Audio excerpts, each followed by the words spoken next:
Radhe Radhe, good morning. എന്നെ തൃശ്ശൂരിൽ നിന്നും സജിത്ത് വിളിച്ചു. സജിത്ത് അബുദാബിയിലാണ്, ഇപ്പൊ നാട്ടിലേക്ക് വന്നതാണ്. അപ്പൊ സജിത്ത് എന്നോട് പറഞ്ഞു, സാറേ ഞാൻ സാറിന്റെ വീഡിയോസ് ഒക്കെ കാണാറുണ്ട്, സാർ എപ്പോഴും നല്ല എൻജോയ് ആണ്, നല്ല എനർജറ്റിക് ആണ്, വളരെ ഹാപ്പിയാണ്. ഞാൻ പലപ്പോഴും ഡള്ളാണ്. എന്താ സാറേ ഇതിന്റെ രഹസ്യം, ഒന്ന് പറഞ്ഞു തരുമോ എന്ന് ചോദിച്ചു. ഞാൻ പറഞ്ഞു, സജിത്തെ നാളത്തെ വീഡിയോ കണ്ടോളൂ, അതിനകത്ത് ഞാൻ പറഞ്ഞു തന്നേക്കാമെന്ന് പറഞ്ഞു.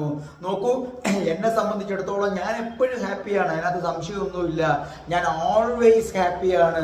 കാരണം ഞാൻ ഒരിക്കലും കഴിഞ്ഞു പോയതിനെ കുറിച്ച്, പാസ്റ്റിനെ കുറിച്ച് ഞാൻ ചിന്തിക്കാറില്ല. കാരണം എനിക്കതിന് സമയമില്ല.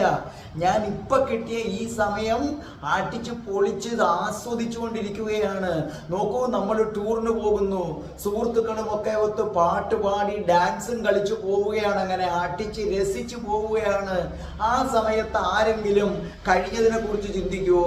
എന്നാലും അവൾ തേച്ചിട്ട് പോയല്ലോ, അല്ലെങ്കിൽ അവൻ പറ്റിച്ചിട്ട് പോയല്ലോ, അല്ലെങ്കിൽ അയാൾ പൈസ ചോദിക്കാൻ വരും, ഇങ്ങനെ ആരെങ്കിലും ചിന്തിക്കുമോ?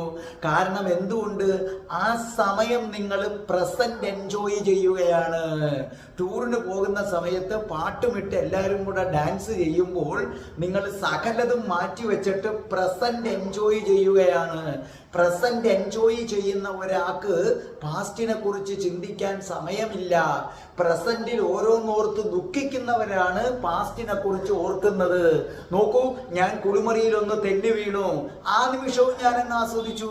അപ്പൊ ഞാൻ വിചാരിച്ചു, അയ്യോ രാധാറാണി കട്ടിലിൽ വന്ന് തലയിടിക്കാതെ എന്നെ താങ്ങി. അപ്പൊ ശരിക്കും എൻ്റെ അടുത്ത അമ്മയുണ്ടില്ലേ, അവിടെ കിടന്നുകൊണ്ട് അമ്മയെ നമസ്കരിച്ചു. കാരണം ഞാൻ വീണത് കൊണ്ട് എൻ്റെ തല ഇടിക്കാതിരിക്കാൻ വേണ്ടി ഗോലോകത്ത് നമ്മ ഓടി വന്നു. അപ്പൊ ഒരു കണക്കിന് വീണത് ഭാഗ്യമായി. അവിടുന്ന് എഴുന്നേറ്റപ്പം മുതൽ മനസ്സിൽ രാധേ രാധേ ഓ രാധേ രാധേ പാടി. പിന്നെ ഡാൻസ് കളിക്കാൻ വയ്യ, കാലിനൊരു വേദന. അപ്പൊ ഞാൻ മനസ്സിൽ പറഞ്ഞു, ഇച്ചിരി വേദനിക്കാതെ, വേദന സഹിക്കാതെ അമ്മയെ ഗോലോകത്തുനിന്ന് വരുത്താൻ പറ്റിയല്ലോ. പിന്നെ എൻ്റെ മനസ്സ് നിറയെ ഇതായിരുന്നു, എന്നാലും അമ്മയ്ക്ക് എത്രയോ മക്കളുണ്ട്, എന്നിട്ട് ഞാൻ വീണപ്പോ ഓടി വന്നല്ലോ.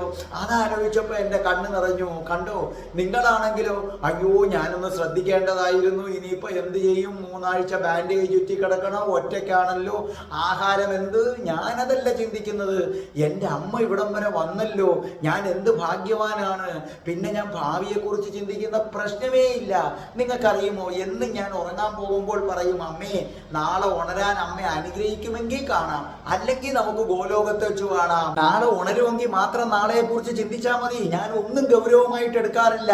ഞാൻ ജസ്റ്റ് ഭൂമി ഒന്ന് സന്ദർശിക്കാൻ വന്നതാണ്. ഇവിടെയൊക്കെ കണ്ടിട്ട് എനിക്ക് തിരിച്ചു പോകണം, അത്രയേ ഉള്ളൂ. Good morning. രാധേ രാധേ ഓ രാധേ രാധേ.